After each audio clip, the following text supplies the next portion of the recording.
ხელმწიფესა და თვით ღმერთს აჰყარებია საქართველო, რომ ეს კაცი გამოაგზავნეს აქა თავად მართებლად. შემოვიდოდა უფრო განვითარებული დამპყრობელი და შემოიტანდა განვითარებას. ის ძლიერია, რუსი დიდია. საქართველო, რუსეთი და მართლა უფრო მეტად განვითარებელი მხარე არის ჩრდილოეთ კავკასია. ქართველები აჯანყდნენ და მოდი ვნახოთ რა აწუხებს ამ ხალხს.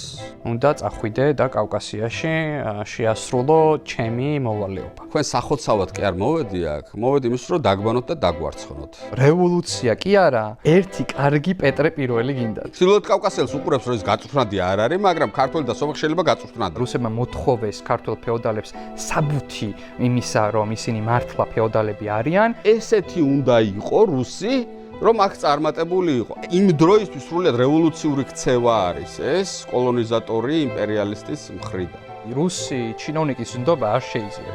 ქმნიდა თუ არა ის კონფორმისტ ქართველს, რასაკვირველია ქმნიდა და შექმნა კიდეც. ჩვეულებრივი ხალხი მათთვის არ არსებობს, ჩვეულებრივი ხალხის მოტყუება ჩვეულებრივი ამბავი არის, რასაც დღეს ძალიან კარგად ხედავთ. ღმერთი ცაშია, იმპერატორამდე შორია, ვორონცოვი კი მოკვდა ვის შევჩიულო.